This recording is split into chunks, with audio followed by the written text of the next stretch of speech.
अलंकार की quick revision table. इसमें सभी एक साथ लिखे हुए हैं और ट्रिक लिखी हुई है, तो इसका आप स्क्रीनशॉट ले सकते हैं।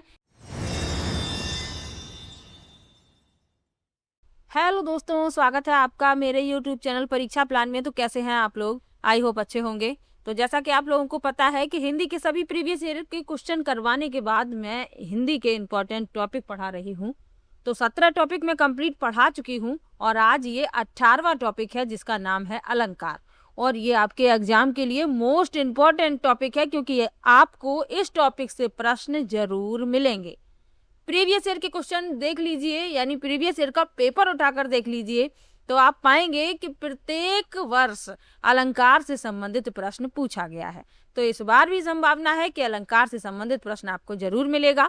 तो चलिए आज के वीडियो को शुरू करते हैं। वीडियो देखने के बाद यदि आपको अच्छा लगे, हेल्पफुल लगे, तो वीडियो को लाइक और शेयर कीजिएगा। और यदि आप चैनल पर नए हैं तो चैनल को सब्सक्राइब कर लीजिए। इसके पहले वाली वीडियो नहीं देखी है तो देख लीजिए, प्लेलिस्ट बनी हुई है, वहां पर आपको सभी वीडियो एक साथ मिल जाएंगी। प्रीवियस ईयर के क्वेश्चन की प्लेलिस्ट अलग बनी हुई है और ये जो इम्पोर्टेंट टॉपिक मैं पढ़ा रही हूँ इसकी प्लेलिस्ट अलग बनी हुई है। तो आप लोग एक बार समय निकालकर प्लेलिस्ट जरूर चेक कर लीजिएगा। चलिए आज की वीडियो को शुरू करते हैं।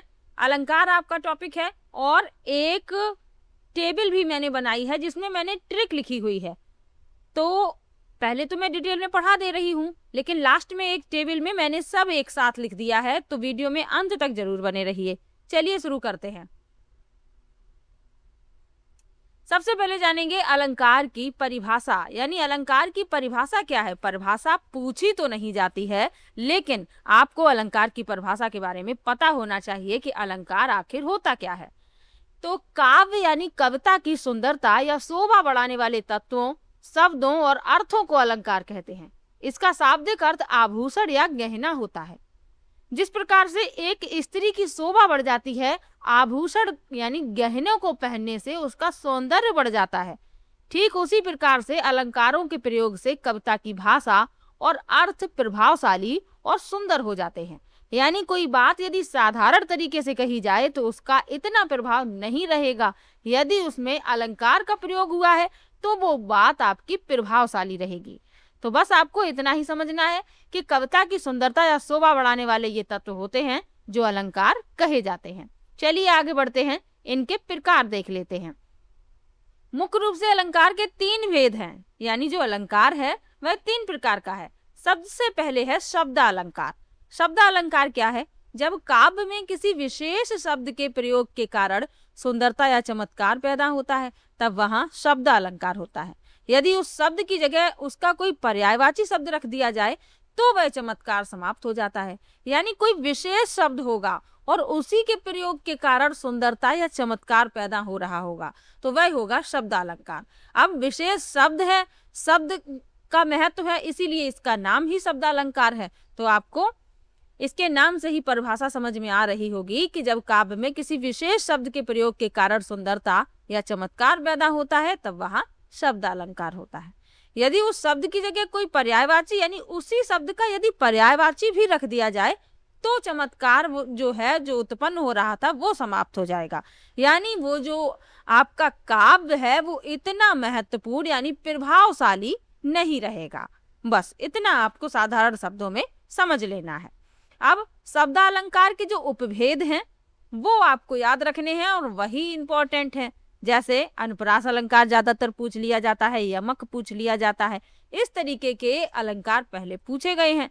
तो बस आपको परिभाषा याद रखनी है और उदाहरण याद रखने हैं। परिभाषा याद रखेंगे तो आप उदाहरण भी पहचान पाएंगे कि किस में कौन सा अलंकार है। चलिए सबसे पहले है अनुप्रास अलंकार। तो अनुप्रास अलंकार क्या है? जहां एक ही वर्ड की यानी अक्षर की आवृत्ति बार बार हो। आपको ज्यादा बड़ी परिभाषा रटने की जरूरत ही नहीं है। अनुप्रास में याद रखिए कि कोई एक अक्षर होगा जो बार बार आ रहा होगा, तो आप समझ जाएंगे कि इसमें अनुप्रास अलंकार है। जैसे उदाहरण देख लीजिए, चारु चंद्र की चंचल किरणें खेल रही हैं जलथल में। अब खेल रही हैं जलथल में, इससे तो मतलब नहीं है, लेकिन आप यहां देखेंगे चा चा चा, चारु चंद्र की चंचल किरणें। और भी कई उदाहरण हैं। ये जो उदाहरण है ये इम्पोर्टेंट है, अक्सर पूछ लिया जाता है, तो इसको मैंने यहाँ पर उदाहरण के तौर पर रख लिया है।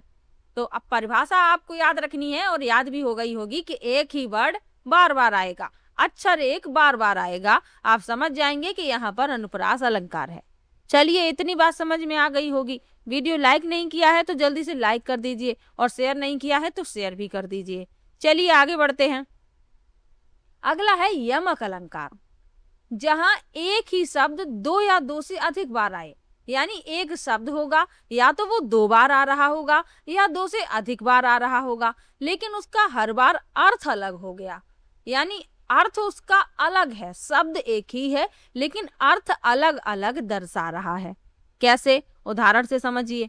कनक कनक ते सौगुनी मादकता अधिकाय, या खाए बोराए वा खाए बोराए नर वा पाए बोराए। यानी कि कनक शब्द यहाँ पर दो बार आया है, लेकिन दोनों जो कनक हैं इनका अर्थ अलग है। एक कनक का अर्थ है धतूरा, इसको खाने से भी व्यक्ति अपने होश खो देता है। बोराए का मतलब क्या है? बोरा जाता है, यानी कि उसे अपना होश नहीं रहता धतूरे को खाने से। और दूसरे का अर्थ है सोना। अब किसी को सोना भी मिल जाए तो भी वो अपने होश खो देता है। अब इस समय जैसा दौर चल रहा है, जो सोने की कीमत है आप समझ जाएंगे। अब किसी को थोड़ा सा भी यदि सोना गोल्ड मिल जाता है तो वो ये समझ लीजिए उसको अपना होश नहीं रहेगा। तो यही यहाँ पर समझाया जा रहा है कि कनक कनक तैसोगुनी मादकता अधिकाय वा पौराए वा खाए बोराए जगवा पाए बोराए। तो एक को खाने से बोरा जाता है और एक को पाने से, तो दोनों कनक के अर्थ अलग अलग हैं। तो यमक में क्या होगा? एक ही शब्द दो या दो से अधिक बार आएगा, लेकिन हर बार उसका अर्थ अलग हो जाएगा। चलिए आगे बढ़ते हैं। यमक अलंकार आपको समझ में आ गया होगा। और एक बात और याद रखिए, किसी भी टॉपिक में आपको डाउट हो, जो प्रश्न मैं करवाती हूँ उनमें आपको डाउट हो, तो आप कमेंट किया कीजिए। मैं सभी का कमेंट पढ़ती हूँ, सभी को रिप्लाई भी देती हूँ। चलिए अगला अलंकार है श्लेष अलंकार। अगला अलंकार है श्लेष अलंकार। परिभाषा क्या कह रही है? जहां कोई शब्द एक ही बार प्रयुक्त हो लेकिन उसके अर्थ एक से अधिक निकलते हों। यानी यमक क्या कह रहा था? यमक कह रहा था कि शब्द दो या दो से अधिक बार आएगा लेकिन अर्थ उसके हर बार अलग होंगे। और श्लेष क्या कह रहा है? शब्द तो एक ही बार प्रयोग होगा लेकिन उसके अर्थ एक से अधिक निकलेंगे। उदाहरण देखिए। रहमन पानी राखिए बिन पानी सब सून, पानी गए न उबरे मोती मानुष चून। अब आप कहेंगे कि यहाँ पर पानी ही शब्द 3 बार प्रयोग हुआ है, लेकिन ऊपर वाली लाइन की यहाँ बात नहीं हो रही है। दूसरी पंक्ति में आप देखेंगे पानी 1 बार प्रयोग हुआ है, लेकिन इसके अर्थ अलग अलग हैं। एक जो पानी प्रयोग हुआ है, यानी पानी का एक अर्थ चमक के संदर्भ में है, दूसरा प्रतिष्ठा के संदर्भ में है और तीसरा जल के संदर्भ में है। ऊपर वाली पंक्ति को आपको नहीं देखना है, यहाँ दूसरी पंक्ति की बात हो रही है। जो दूसरी पंक्ति में पानी प्रयोग हुआ है, पानी गए ना उबरे, इस पानी के 3 अर्थ हैं। तो आपको परिभाषा याद रखनी है कि शब्द एक ही बार प्रयोग होगा लेकिन उसके अर्थ अधिक निकलेंगे, वहां पर क्या होगा? श्लेष अलंकार। चलिए आगे बढ़ते हैं। एक उदाहरण मैंने और लिखा हुआ है ताकि आप लोग कंफ्यूज ना हो। क्या लिखा है? चरण धरत चिंता करत चितवत चारों ओर, सुबरन को ढूंढत फिरत कवि व्याभिचारी चोर। यहाँ पर खोजत भी हो सकता है, ढूंढना खोजना एक ही बात होती है। अब यहाँ पर जो सुबरन शब्द है इसके प्रयोग अलग अलग हैं। सबसे पहले कवि के लिए सुंदर वर्ड यानी सुंदर अक्षर के लिए, व्याभिचारी यानी बुरे इंसान के लिए, और चोर के लिए सुवर्ण। व्याभिचारी यानी बुरे इंसान के लिए रंग रूप सुंदर रंग, अंतर याद रखिएगा थोड़ा। व्याभिचारी यानी बुरे इंसान के लिए सुंदर रंग रूप के लिए, और चोर के लिए सुवर्ण यानी सोना। तो इस सुवर्ण के 3 अर्थ यहाँ पर प्रयोग हुए हैं। चलिए आगे बढ़ते हैं। श्लेष आपको अच्छे से समझ में आ गया होगा। अगला है अर्थालंकार। पहला बताया शब्दालंकार, शब्दालंकार के उपभेद आपको बता दिए हैं। अब है अर्थालंकार। तो जब काव्य में शब्दों के स्थान पर अर्थ के कारण सुंदरता या चमत्कार उत्पन्न हो तब वहां पर अर्थालंकार होता है। इसमें शब्दों को बदलने पर भी अलंकार का प्रभाव बना रहता है, यानी शब्द बदल दिए जाते हैं फिर भी अलंकार का प्रभाव बना रहता है, जबकि शब्दालंकार में ऐसा नहीं था। यदि शब्द बदल दिया जाता था तो फिर प्रभाव नहीं रहता था। इसमें यदि शब्द भी बदल जाएगा तब भी प्रभाव रहेगा, क्योंकि शब्द के स्थान पर अर्थ के कारण यहाँ पर चमत्कार उत्पन्न होता है। इतनी बात आपको समझ में आई होगी। चलिए इसके भेद देख लेते हैं। इसके उपभेद देख लीजिए। सबसे पहला है उपमा, और नाम से ही आपको पता चल रहा है उपमा यानी कि तुलना। तो जहां किसी व्यक्ति वस्तु की तुलना किसी अन्य प्रसिद्ध व्यक्ति या वस्तु से कर दी जाए तो वहां पर क्या होगा, उपमा अलंकार होगा। और जो दूसरी वस्तु से तुलना की जा रही है तो उसके रूप, रंग या गुण के आधार पर की जाती है। और इसमें कुछ शब्द मिलेंगे जैसे सा, सी, से, सरिस, सम, समान, इस तरीके के शब्द मिल जाएं तो आप तुरंत ही उपमा अलंकार टिक कर देंगे। उदाहरण देख लीजिए, हरिपद कोमल कमल से, इसमें से लिखा हुआ है। पहली बात तो ये आपको समझ में आ गया कि हाँ इसमें उपमा अलंकार है। और दूसरी परिभाषा के आधार पर देखेंगे, तुलना की जा रही है, भगवान के चरणों की तुलना कमल के समान, कमल से की जा रही है, यानी भगवान के जो चरण हैं कमल के समान कोमल हैं। हरिपद कमल कोमल से, जो हरि के पद हैं इतने कोमल हैं कितने, कमल से। तो आपको समझ में आ गया होगा कि जहां पर तुलना की जा रही हो वहां पर उपमा अलंकार होता है। चलिए आगे बढ़ते हैं, अगले अलंकार के बारे में जानते हैं। अगला अलंकार है रूपक अलंकार। और सबसे ज्यादा जो समस्या उत्पन्न हो जाती है वो कुछ लोगों को रूपक में ही हो जाती है, लेकिन कंफ्यूज आपको होना ही नहीं है। चलिए पहले परिभाषा देख लेते हैं। रूपक अलंकार की परिभाषा क्या कह रही है, जहां उपमेय और उपमान में कोई भेद न रखकर दोनों को एक ही समान मान लिया जाए, यानी कि जिसकी तुलना की जा रही है और जिससे तुलना की जा रही हो उनमें कोई भेद ही न रखा जाए, एक ही समान मान लिया जाए। उपमा में क्या था, तुलना की जा रही थी, लेकिन इसमें भेद ही समाप्त हो गया, दोनों को एक ही समान मान लिया गया, तो वहां पर हो गया रूपक अलंकार। उदाहरण, मैया मैं तो चंद्र खिलौना ले हूं, यानी चंद्रमा को ही खिलौना मान लिया गया, यानी जो चंद्र है वो क्या है, खिलौना है। तो बच्चा क्या कह रहा है, मैया मैं तो चंद्र खिलौना ले हूं। तो यहाँ चंद्रमा को ही खिलौना मान लिया गया, भेद ही समाप्त हो गया उपमेय और उपमान में, तो वहां क्यों कौन सा अलंकार हो गया, रूपक अलंकार। चलिए आगे बढ़ते हैं। अगला है उत्प्रेक्षा अलंकार। तो जहां उपमेय में उपमान की संभावना या कल्पना की जाती है। अब कल्पना की जा रही है, हो सकता है ना आपको समझ में आए, लेकिन इसमें आपको कुछ शब्द मिलेंगे तो आप आसानी से इन्हें पहचान लेंगे कि ये तो उत्प्रेक्षा अलंकार है। जैसे मानो, जानो, मनु, जनु, जानहु, इस तरीके के शब्द आपको मिलेंगे तो आप पहचान लेंगे कि इनमें कौन सा अलंकार है, उत्प्रेक्षा। जैसे सोहत ओढ़े पीतपट, श्याम सलोने गात, मनो नील मणि शैल पर, आतपु परयो प्रभात। यहाँ पर ये शब्द आपको मिल गया तो आपको तुरंत ही पता चल गया कि यहाँ पर तो उत्प्रेक्षा अलंकार है। चलिए आगे बढ़ते हैं। अगला अलंकार है अतिशयोक्ति अलंकार, यानी कि अतिशयोक्ति का अर्थ ही क्या होता है कि बहुत बढ़ा चढ़ाकर प्रस्तुत करना। आप इसको कैसे समझ सकते हैं, आपके रिलेशन में या आपके मोहल्ले में कोई व्यक्ति ऐसा जरूर होगा जो किसी छोटी बात को बहुत ही बढ़ा चढ़ाकर प्रस्तुत करता होगा, जरूर होगा, सबके यहाँ होता है। या तो रिलेशन में आप देखेंगे वहां आपको दिखेगा कि हाँ ये व्यक्ति ऐसा है कि छोटी बात को बढ़ा चढ़ाकर बताता है, और या तो आपके मोहल्ले में ही हो सकता है। तो अपनी बात को बहुत बढ़ा चढ़ाकर प्रस्तुत किया जाए तो वहां पर होता है अतिशयोक्ति अलंकार। यानी छोटी बात होगी लेकिन उसको इस तरीके से बढ़ाया जाता है, इस तरीके से प्रस्तुत किया जाए कि सीमा से बाहर हो जाए, तो वहां समझ जाएंगे कि अतिशयोक्ति हो रही है, अतिशयोक्ति अलंकार है। उदाहरण क्या है, आगे नदियां बड़ी अपार, घोड़ा कैसे उतरे पार, राणा ने सोचा इस पार, तब तक चेतक था उस पार। अब यहाँ बात हो रही है महाराणा प्रताप के घोड़े चेतक की, कि आगे नदी थी बहुत अपार और घोड़ा कैसे उस तरफ जा सकता है, ये बात महाराणा प्रताप सोच ही रहे थे, लेकिन तब तक घोड़ा जो है उस पार था। यानी इतना बढ़ा चढ़ाकर प्रस्तुत किया गया है, तो ये अतिशयोक्ति अलंकार है। चलिए आगे बढ़ते हैं।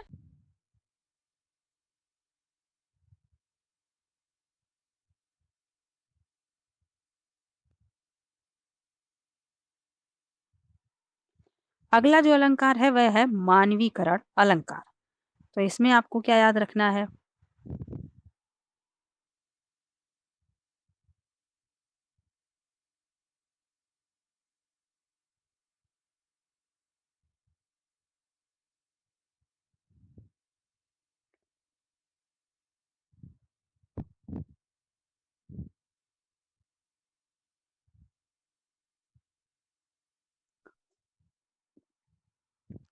अगला अलंकार है मानवीकरण अलंकार। तो इसमें क्या याद रखना है, इसकी पहले परिभाषा पढ़ लीजिए कि जब कविता में जड़ यानी निर्जीव वस्तुओं या प्रकृति पर मानवीय चेष्टाओं का आरोप किया जाता है, यानी कि जो निर्जीव वस्तुएं हैं या प्राकृतिक वस्तुएं हैं जैसे पेड़ पौधे, बादल, हवा, नदी, फूल, इन पर मानवीय चेष्टाओं का आरोप किया जाता है। यानी उन्हें इंसानों की तरह काम करते या व्यवहार करते हुए दिखाया जाता है। यानी ऐसा प्रतीत होगा कि ये जो निर्जीव वस्तुएं हैं ये इंसानों की तरीके से व्यवहार कर रही हैं। तो जब भी आपको ऐसा लगेगा तो वहां पर मानवीकरण अलंकार होगा। उदाहरण देख लीजिए, मेघ आए बड़े बन ठन के सवर के, यानी जो बादल है ऐसे दर्शाया जा रहा है जैसे कोई इंसान है बहुत तैयार होके सज धज के बन ठन के सवर के आया है। तो ये आपको याद रखना है, ये मानवीकरण अलंकार की परिभाषा है। चलिए आगे बढ़ते हैं। अगला अलंकार है, ये तीसरा प्रकार है उभय अलंकार। तो जो अलंकार शब्द और अर्थ दोनों पर आश्रित होते हैं और दोनों के माध्यम से काव्य में चमत्कार उत्पन्न करते हैं, उन्हें उभय अलंकार कहते हैं। यह शब्दालंकार और अर्थालंकार का मिला जुला रूप होता है, इतना आपको याद रखना है। अलग से इस तरीके से ये नहीं पूछा जाता है। जो आपके लिए इंपॉर्टेंट है वो आपको सभी बता दिए हैं, जैसे उपमा है, रूपक है, श्लेष है, इनसे संबंधित प्रश्न ज्यादा पूछे जाते हैं। अनुप्रास से भी पूछ लिया जाता है। चलिए आगे बढ़ते हैं। अब यहाँ पर क्विक रिवीजन टेबल है। तो इसमें सभी जो अलंकार हैं एक साथ लिखे हुए हैं और सभी की ट्रिक भी लिखी हुई है। तो चलिए एक बार इसको और देख लीजिए और इसका एक स्क्रीनशॉट ले लीजिए जो आपके काम आने वाला है। जब भी आपको रिवीजन करना हो तो आप इसे एक बार पढ़ लीजिएगा, सभी अलंकार आपके रिवाइज हो जाएंगे। तो इसका स्क्रीनशॉट ले लीजिए। चलिए देख लीजिए, आप लोगों ने स्क्रीनशॉट ले लिया होगा। लिखा है अनुप्रास अलंकार। तो ये शब्द अलंकार का भेद है। एक ही अक्षर यानी वर्ड बार बार आता है, जैसे चारू चंद्र की चंचल किरणें खेल रही थी जलथल में, इसमें चा वर्ड की आवृत्ति हुई है। दूसरा है यमक। एक ही शब्द दो बार आएगा, यानी दो या दो से अधिक बार भी आ सकता है, लेकिन इसके अर्थ कैसे होंगे, हर बार अलग होंगे। यानी शब्द एक ही होगा, एक से अधिक बार आया होगा, लेकिन अर्थ अलग अलग होंगे। जैसे कनक कनक तेसो गुनी मादकता अधिकाई। एक कनक का अर्थ क्या है, सोना, और एक का धतूरा। तीसरा है श्लेष अलंकार, यानी शब्द एक बार ही आएगा लेकिन अर्थ कैसे होंगे, अनेक होंगे। तो रहमन पानी राखिए बिन पानी सब सून, पानी गए न उभरे मोती मानुष चून। अब दूसरी पंक्ति में जो पानी आया है उसके तीन अर्थ हैं, बस ये आपको याद रखना है। अगला है उपमा अलंकार। इसमें आपको सा, सी, से, सरिस, सम, समान इस तरीके के शब्द मिलेंगे, जैसे पीपल, पात, सरिस, मंडोला, और कर कमल सा कोमल है। तो उपमा में क्या होता है, तुलना की जाती है। अगला है रूपक। तो शब्दों के बीच योजक चिन्ह मिलेगा बिना सासी के, जैसे चरण कमल बंदो हरिराई और मैया मैं तो चंद्र खिलौना ले हूं। यानी तुलना नहीं की जाती है इसमें, उसी वस्तु को, जैसे मैया मैं तो चंद्र खिलौना ले हूं, यानी कि चंद्रमा को ही खिलौना बता दिया गया है।